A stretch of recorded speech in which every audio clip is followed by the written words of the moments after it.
And welcome to a new episode of Digital Coffee Gaming Brew. And I'm your host, Brett Deister. If you please subscribe to this podcast on all your favorite podcasting apps, leave a 5-star review. It really does help with the rankings and let me know how I am doing. But this week we're going to be talking about AMD RX 970 XT, the supposed announcement that may come, the supposed release date, plus with an interesting 32 gigs of VRAM on the graphics card. And what does that mean for the 1590 and everything else? We also got a microphone to talk about and more of my recommendations of what microphones to get. I'm fine if these gaming companies make microphones, but I don't trust them enough as opposed to RODE or Elgato or Beacon or those types of microphones. Those generally focus on sound, and NZXT and all those others don't really, so they're not. Even Elgato uses Lewitt to make their mics, so it's a company that well reversed in understanding how to make sound. So we'll talk about it, talk about the interesting design, and then we'll be talking about Ubisoft and its apparent double down on things it shouldn't be double downing on. We're going to be talking about Kingdom Come Deliverance 2 and the new surprise announcement, or to me, a surprise announcement. I'll also be talking about Overwatch 2 and its new features, including perks, something returning from Overwatch 1 and Stadium, and my feelings on it. And then we're going to be talking about how EA almost bought Blizzard and Activision in a way. And then we're talking about the layoffs from Crytek and why it's not great, but it's their own doing in a way. And then an interesting thing about Bobby Kotick and what he thinks or what he perceives as a lawsuit being fake and it being pushed to have unions in his former publisher / developer, which makes more sense. I live in California, so I know they're pro-union. I know the government is way more corrupt than they're telling you. So I tend to believe him a little bit more, even though he has done some questionable things about how monetizing their games. It doesn't mean everything he says is wrong. Also, The Killing Floor 2, I'll talk a little bit about that. And we'll talk about Avowed and the reviews coming out and why a lot of these developers and publishers are leaving men like me and men that are traditional, more masculine, leaving us behind for better or for worse. And why that probably isn't a good thing. Anyways, let's get on with the show. That's good. All right, so happy Friday, everybody. Happy Valentine's Day if you actually have somebody, or happy Singles Awareness Day for those that actually don't have anybody, because it happens. We all struggle with different things. Anyways, moving on to AMD RX 970 XT is reportedly going to have a 32 gigabit graphics card, is reportedly coming, but with a catch. It seems like this is mainly for AI, specifically for that. But if I was AMD and I was looking at what Nvidia's troubles have been going on, basically that their 5080 and 5090 were a paper launch, they weren't as great. And sometimes the 5080, the Founders Edition, as its base clock, it didn't do as well as it should have. And there were some times where the 7900 XTX beat it out, which is that's not comforting for Nvidia. But if I was smart, I would look at that and be like, let's pivot again. Let's maybe not launch the 32 gig version in March, but let's launch it as our flagship, just with more memory, as the same as the 5090, but let's put it at like $1,000 price point. So in that way, you undercut by $1,000 the 5090, and if you just barely go toe to toe with it, like you're almost on track to beat it, you beat it, because basically 50% price reduction from the 5090, and you're actually doing a better job or doing relatively well for a far cheaper card, is the best price point. Like, I know that they said they're going to actually get out of it, but right now Nvidia is not doing very well. People are very mad at Nvidia, specifically because when it launched, and I actually actually launched pretty close to my birthday, the end of January, actually a day before my birthday, last January. I knew what was going to happen because there's too many reports saying there's not much stock. They're not going to have much stock. They're never going to have enough stock. All the scalpers are going to buy it. And guess what happened? There wasn't enough stock. All the scalpers bought it, or most of the scalpers bought it. And so it became a paper launch where everybody was joking to the YouTubers, hey, you basically got all the stock from Nvidia and from the third parties. Plus the third parties are way more expensive. So AMD really does have a shot to take on Nvidia. And I know they said they back away, but I would actually seriously change my plans right now, because right now Nvidia is pretty vulnerable. Now, given I actually own stocks in both of them, so I'll be completely honest. So I don't really care which one actually does it. I just want the best price point and the best product for gamers, because that's what we want. We all want the best thing for us.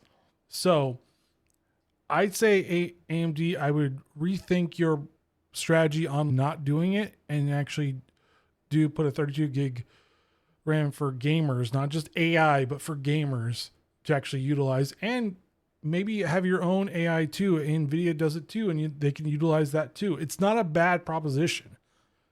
It's actually a pretty decent one, and you should seriously, heavily consider it. Now, given the 970 is going to be with 16 gigs of RAM, which will put it around the 5070s, and we'll see how well they do with each other. Now, it's not going to have the more expensive RAM that Nvidia has, which is the GDDR7. It's going to have still have the GDDR6. So we'll see which one does better, who optimized it better. And usually Nvidia is a lot pricier because they do all this stuff. But all right, so the latest news is that AMD's RTX 970 is going to be revealed on February 28th. So it's within a few weeks. It will be launched in early March. So if you're looking to get a new graphics card, you're frustrated because Nvidia doesn't actually have any graphics cards, this might be your best bet to actually get one, given the fact that the AMD ones are actually pretty competitive when it comes to performance. A lot of times it really hasn't been so. They traded blows, but it hasn't been good enough. So we'll see what the RDNA 4 does and FSR 4 does as well, and see how well that helps it with it. Because whether we like it or not, the future of graphics cards is going to be within AI, and it's going to be with optimizing that and making sure your frame rates are as high as possible. So we're not ever going to get away from this.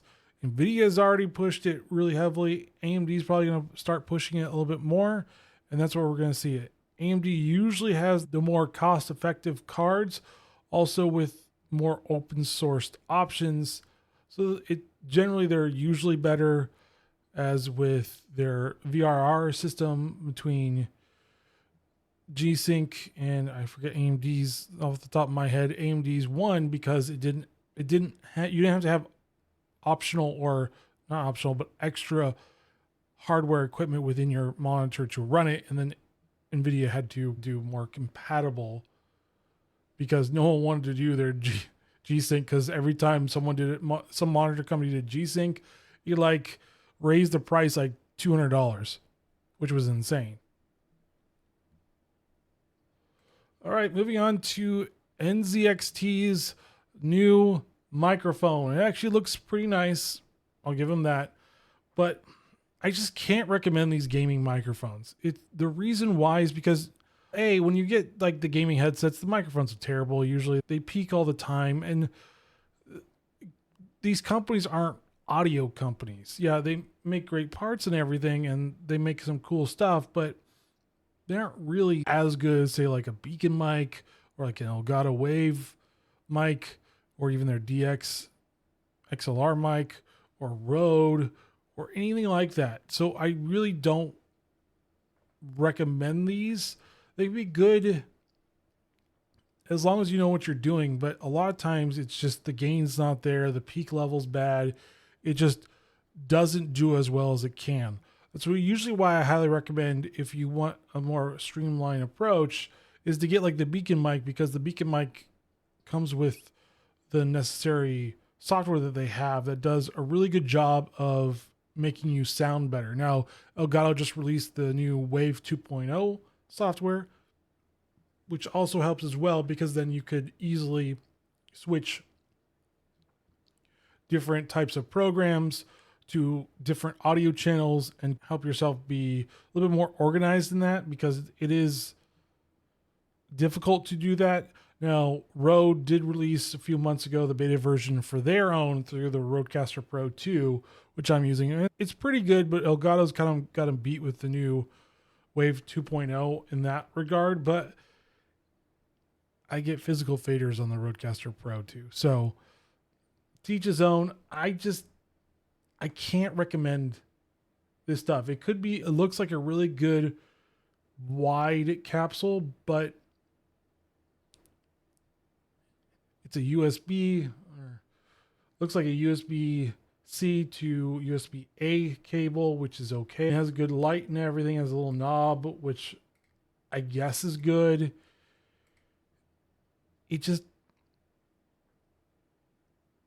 And it also goes for $200.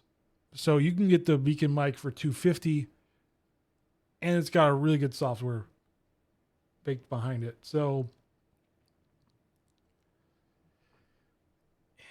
it's just, if you're going to go with like audio gear, go with the companies that do audio gear, not the companies that do audio gear, water cooling, your PSU, your case, like all this other stuff, and the audio is an afterthought, because that's not what they do. Because audio is an important thing, especially if you're a streamer or you're trying to get into stuff, because if you have terrible audio, no one will listen to you or will turn it off because you have terrible audio. So I would get something that's geared towards that, or something that can help you create really great audio, like Beacon, like Elgato, like Rode. Like, these will all help you in the long run. This looks cool, but you don't want to care about what looks cool. You want to care about what's going to make you sound good. All right, moving on to Ubisoft reports a 52% drop in Q3 net bookings in line with guidance. So they're not doing very well, which surprises nobody, but the problem is that they're doubling down again on open world and live service games. The problem is that X-Defiant failed for them. They basically are shuttering that. They also shuttered Hyperscape, which did not last long. They have Skull and Bones, which nobody really likes that much, because people wanted was a Black Flag, basically spiritual successor, and what they got was a dumbed down pirate version, which you can do the rare one in Sea of Thieves instead and have a much more enjoyable time, because it's a little bit more, it's just better, and it's better with friends too. Or you just go back to Black Flag, because why not? So the problem with Ubisoft is not the types of games they want to make, it's the people making them. The problem is that they made poor choices in their design, their character design, and just how it was implemented. And it seems to be this formulaic way of Ubisoft doing it, which, yes, you want to have standards, you want to have some formulas, but you can't have everything very formulaic, or it feels stale, it feels old, it feels not very fun. The last Assassin's Creed Valhalla just felt like it was a chore to play instead of a joy to play. And that's what we really want. We want it to be a joy to play, a joy to discover things, and not a chore to do it, or we're beaten over the head about how terrible we are, which a lot of gamers are having issues with. Now, some of you may not care, and that's totally fine. You can play whatever you want. Does not hurt me. You can use your money however you want. That is completely up to you. But when we criticize publishers, developers for not doing something that actually caters to the majority, they lose money. They don't do very well. They shutter studios. This is what happens when you don't do very well. And they just haven't gotten the hint yet. And I think it's because they actually were our own US government was paying them to do this too. Pretty sure there was a grant or a fund to fund Marxist ideals, which is why it was like so prevalent in the United States right now, and why it was so just driven into the ground with everybody. And everybody was like, we don't like this, stop doing this. And this is probably one of the reasons why. Ubisoft is paying the price, and you always have to have an example for other publishers to follow, or for other publishers to at least understand that we don't like this. But the problem is a lot of them aren't getting it quite yet. And so I have a feeling there's going to be a lot more pain in the gaming industry until they get the hint and go back to marketing your games to your customers, obviously looking for new customers, but not alienating your old customers because you just don't like them. If you don't like your customers as a marketer, then don't work in that industry. It's as simple as that. We don't need you, or even if you hate them, who cares? Market the game the best you can. It shouldn't matter. But the problem is that they keep on doing this, and so people will keep on going, I'm not buying your games until you learn your lesson. And if it takes a while, so be it. All right, so moving on to Kingdom Come Deliverance 2 has announced that they're going to be supporting mods for Steam. So it basically means that maybe you'll be able to mod out the gay stuff if you want to in there, or mod out some of the other like annoying things that you may not like about it in the game. I don't have it because personally it was weird. The character development changed between the first one and the second one. It was a little weird for me, so decided not to do it, but it did really well. Props to them for basically getting back all their development costs, because they already sold over 1 million. But I think this is a good step in the direction, because basically just lets people play the game they want to play, and I'm fine with that. And it goes around Nexus Mod, which I do not recommend supporting that company. That company's weird. Keep on saying that they're inclusive, but they're really not, because every time someone says they're inclusive, they're really actually exclusive.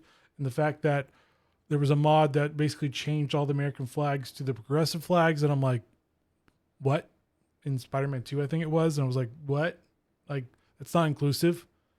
You should have taken that down. But no, that's fine. But this is actually really good. I actually really commend them for this. This is actually a really good idea.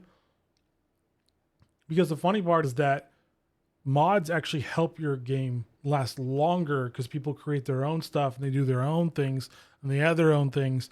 And so they basically extend the life. That's why Skyrim has lasted as long as it has. That's why Battlefield 2 lasted a long time, which EA doesn't understand, or they're finally slowly getting it, that mods extend the life of your game. If you allow your audience or your customers to make something for your game, it brings more participation, which basically brings in an investment into the game. Even if it's a small investment, it adds some type of bond to it for gamers, and then they'll play it more often. They'll tell their friends to play it because they have this cool mod, and then it cascades into that.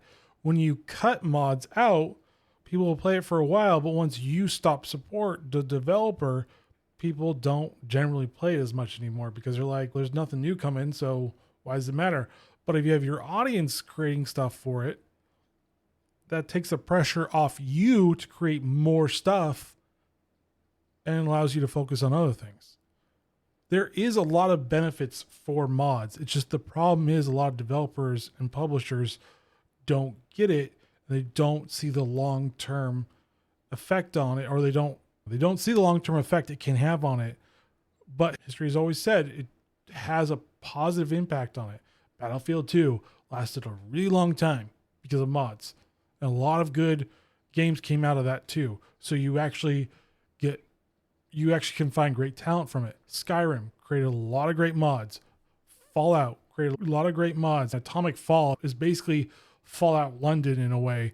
So it created that for it too. So you created more developers. You could actually fleece the talent for your own development team. Like, it's dumb that they were done away with. It made no sense, except that they wanted more money because then they could just basically get people to come over to the next game. But it didn't always guarantee that. Loyalty is guaranteed through how much you give, and you don't feel like you're being nickel and dime. When people feel like they're nickel and dime, they don't want to buy your game anymore. And you can only do that so many times before people are like, I'm done buying games from you. And it's going to happen more often until they figure out giving more goodwill does work. Live service games, people don't like very much because it feels like it's a chore. It feels like you're just trying to get more money out of us, and it's not as fun.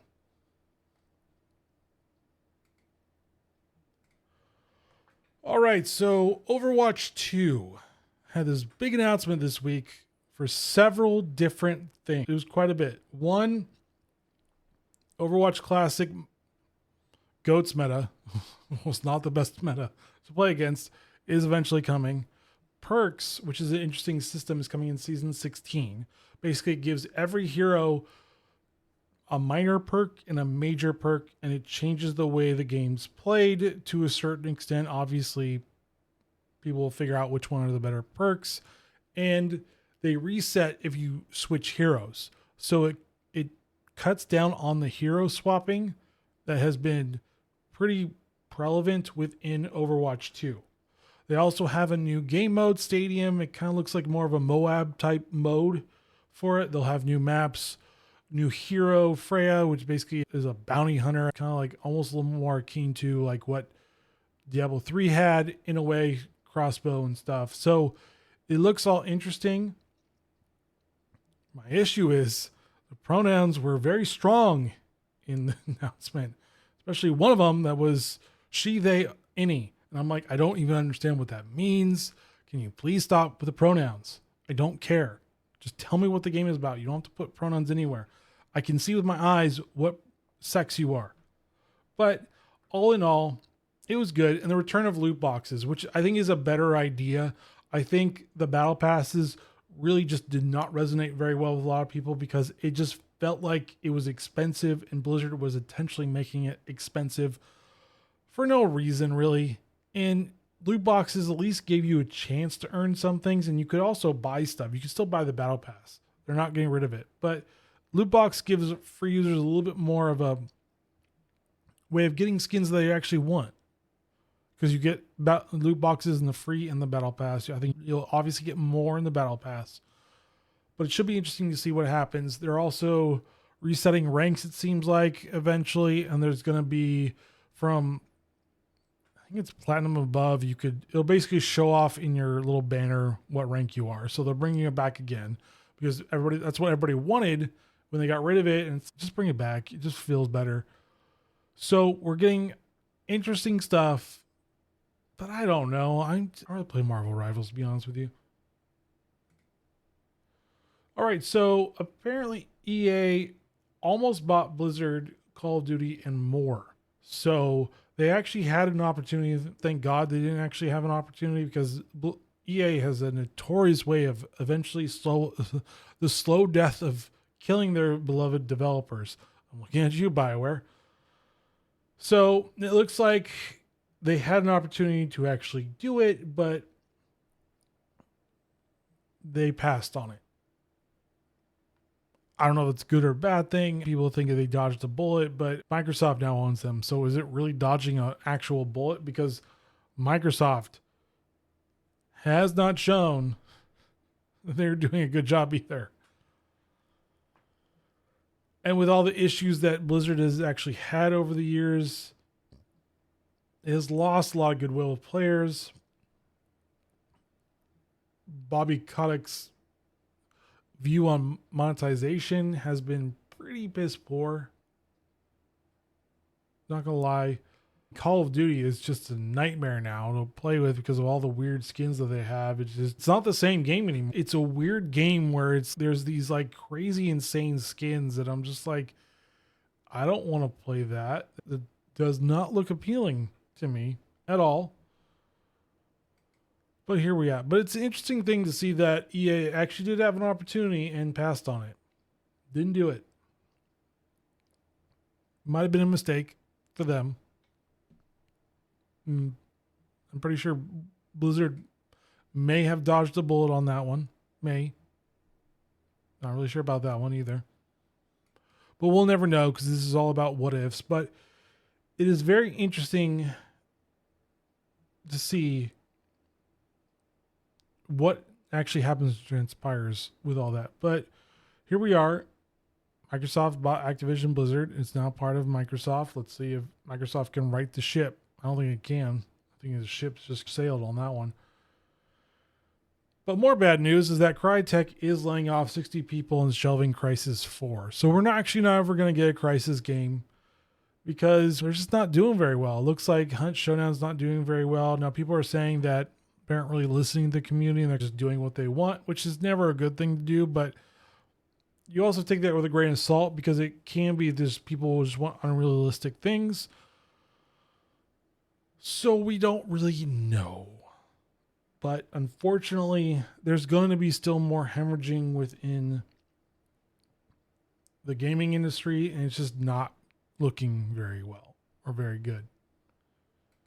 Moving on to Killing Floor 3 is coming out in March. Should be next month.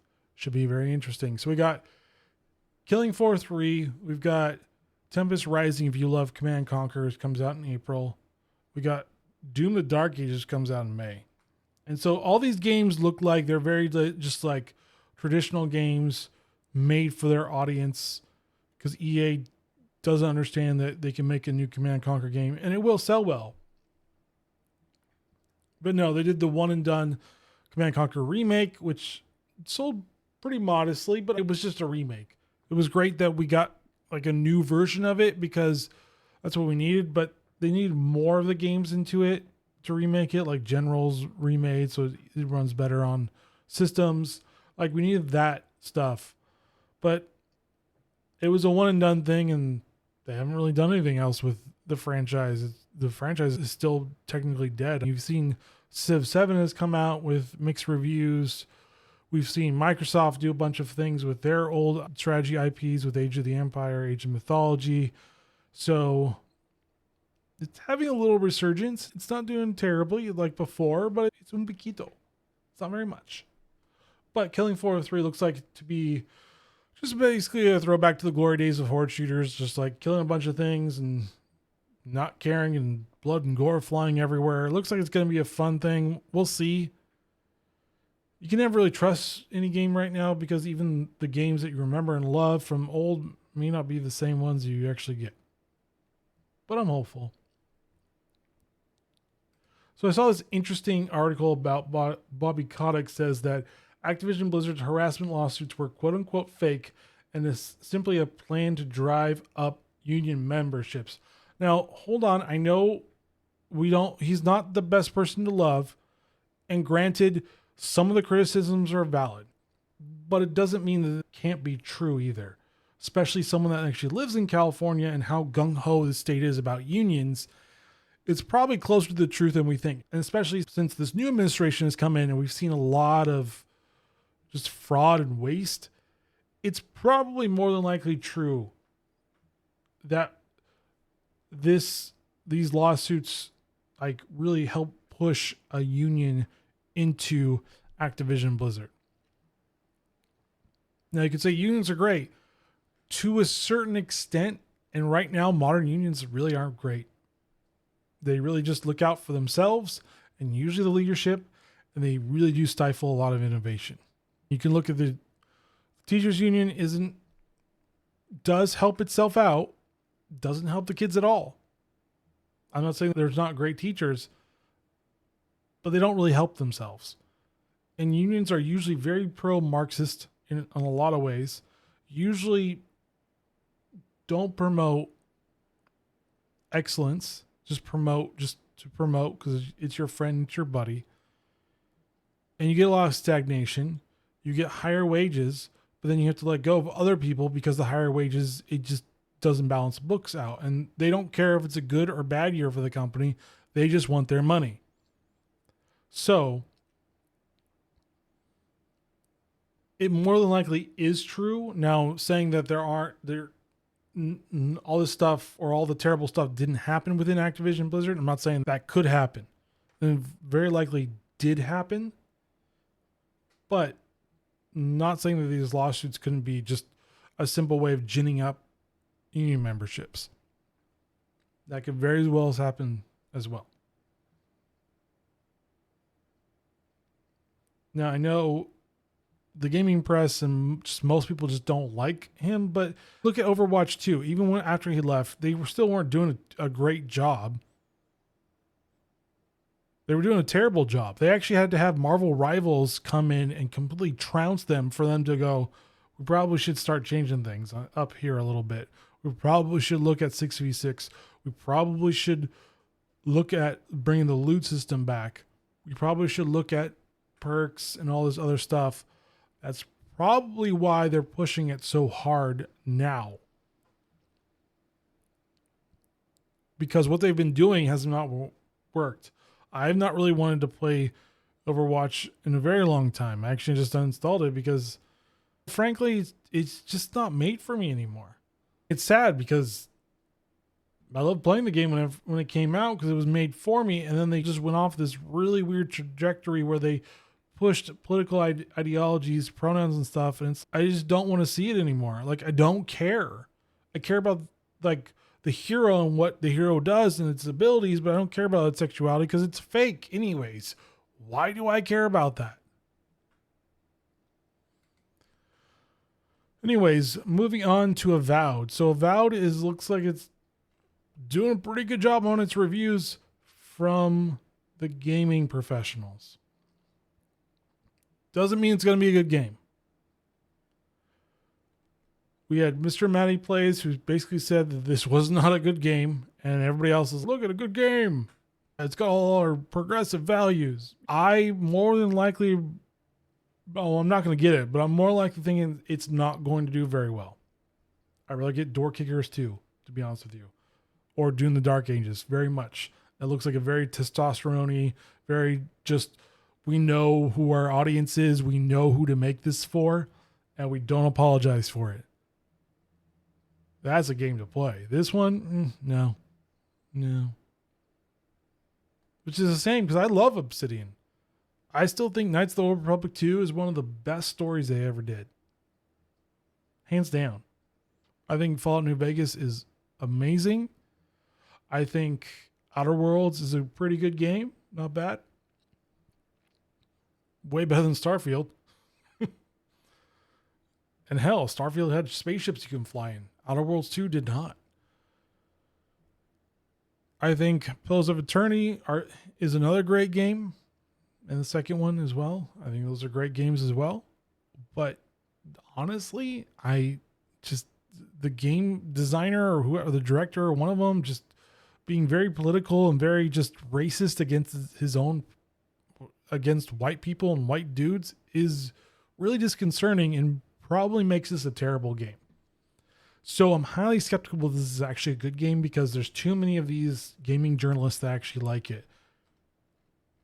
Because a lot of them said that Dragon Age Veilguard was great, and that did not do very well because no one wants to pull Brava or even get close to Brava or whatever that means. Which moves into why a lot of the gamings aren't really made for me anymore. It seems like this weird push, which happened over the course of almost a decade now, I would say about 9 years, where we had like a really extreme push of one ideology most normal people did not like. And it infected just about every industry you can think of. People didn't like it. We gave them a benefit of doubt and went to some of the movies, but eventually we stopped going to the movies because we're like, this isn't good. And then it affected the gaming industry slowly but surely. And it's happening here where I'm like, I only have a finite amount of money. And if you aren't really going to make a game for me and you're going to start like pushing pronouns on me and a bunch of other stuff, I don't have to get your game. It's not a requirement for me to get your game. I'm okay having FOMO. Please go do your own thing, but I don't have to get this game. And it looks like Avowed's doing this. Overwatch 2's doing this with their push for pronouns, especially with their own people. Like I said, one of the people had she, they, and any, and I'm like, that doesn't make any sense whatsoever. And she wasn't any. There's a bunch of nose rings and everything. Ooh. But like I said, Overwatch is not, I don't think Overwatch 2 is for me anymore. I think Marvel Rivals is for me. I think Delta Force is for me. Maybe Battlefield 6 if they can actually get it together. I'm skeptical about Mass Effect 5 because of the Dragon Age Veilguard. Very skeptical about Avowed. I think for RPGs, Kingdom Come Deliverance 2 is probably going to be that game for this year unless something surprisingly pops up. I think Avowed will do modestly well, but not good enough. Because of the reputation of Obsidian right now, I think it'll do modestly well. I'm not saying it will tank, but I'm not saying it's going to be doing a good thing. I think there's going to be too much of this woke or Marxist ideology being pushed into it, and I think it's going to turn people away. I think that word of mouth is going to hurt its sales eventually. Because people want something different from this. That's why people are reacting positively towards Doom: The Dark Ages and not to this one. Which is funny. It's made by the same publisher, Microsoft.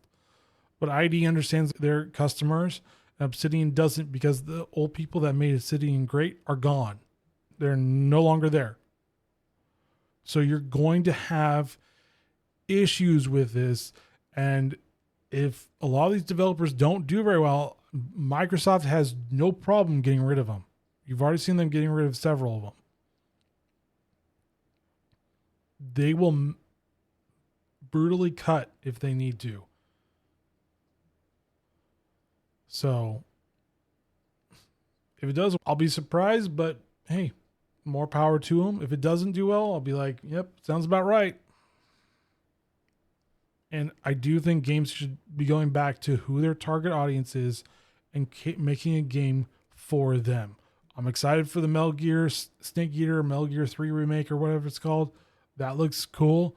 I'm excited for some games, but most of the games now I'm not excited for whatsoever. And it's unfortunate because there's a lot of great storied franchises that I'm just like, not for me anymore. Path of Exile 2, for me. Diablo 4, probably not for me anymore. Overwatch, not for me anymore. Marvel Rivals, for me. That's just how it is. You're just going to have to pick and choose from now on.